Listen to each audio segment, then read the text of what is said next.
25 let tekmovanja po domače pri Repanšku je vsekakor lepa obletnica.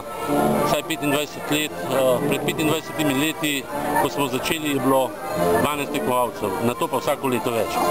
Kar nas je pa še posebno veselilo, pa da je vsako leto bilo več mladih. Kar se je poznalo, da dobro delajo zasebne in pa tudi javne glasbene šole, ki poučujejo harmoniko. Pa kako boste nadaljevali s to tradicijo še več let, oziroma prihodnje leto spet? Ja, vsako leto lahko rečem, da lažje pripravimo tekmovanje, hitrejše, tako da je vse že utečeno in samo čakamo na prijave, ki jih je vsako leto konstantno nekje med 40 in 50, kar je ravno dovolj za tako prireditev. Kako ste pa zadovoljni s kvaliteto nastopov? Se kvaliteta povečuje vsako leto ali približno enaka? Ja, kvaliteta je vsako leto boljša, seveda. Mladi harmonikari in harmonikarice vsako leto igrajo zahtevnejše pesmi, tehnično bolj zahtevne. Starejši godci pa pokažejo, kako so včasih igrali, kako je ljudsko igranje in so s tem prenašajo svoje izkušnje na mlajše. Najlepša hvala. Kako si zadovoljen z današnjim nastopom? Jaz sem kar dosti zadovoljen s sabo, pa tudi kako sem zaigral pa to. Zbral si kar veliko točk, ne? Koliko časa pa že ti igraš? Igram že zdaj 7 let. Kdo te pa navdušil za to? Navdušil me je pa moj oče, ki je pa nesel moje nastalo. Ja. Začel igrati. Aha. Pa misliš pol še nadaljevati to v prihodnjih letih? Ja, po moje si bom ustanovil kakšen ansambl ali pa tudi tekmovanja bom po moje letos zaključil, v bistvu letos bom še hodil po tekmovanjih, naslednje leto pa ne. Super, hvala. Z nami je Tina Poljanšek, ena najboljših današnjih harmonikaric do 15 let.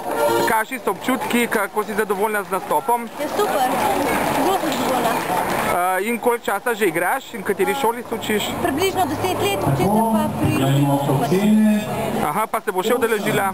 Ja, hvala. Kaj pomeni ta dogodek, to tekmovanje harmonikarjev za občino Domžale? No, če povemo, da je 25 tradicionalno, vsako leto to pomeni, da se je prijelo, da so Domžalčani in okoličani. Vemo, da je tukaj v bistvu prisotni so tekmovalci iz vseh 7 občin te naše podjetne regije. Se pravi, ta zadeva se je prijela. Če ne bi bilo tukaj teh vodilnih ljudi, se pravi bratov Repanšek in sestre, verjamem, da bi že zdavnaj upali. Torej, to je tradicionalno, to se sliši tudi preko slovenskih meja. Mi smo veseli, da je Homec še vedno v Domžalah in ne glede na to, da imamo s kolegom Vidotom večkrat debate, kdo je zdaj Kamničan, kako in kaj, ne.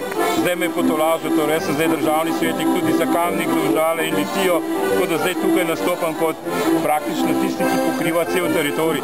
Je pa to za promocijo tako narodne zabavne glasbe kot občine seveda velik dogodek, mi smo vedno zraven, radi sodelujemo, poskušamo tudi v programe javnih skladov za ljubiteljsko kulturo in Kamnik in Domžale izpostava sta vedno zraven, tudi župani se pogovarjamo, da sponzoriramo, tako da spelje. No, in jaz se verjamem, da bo to še tradicionalno naprej.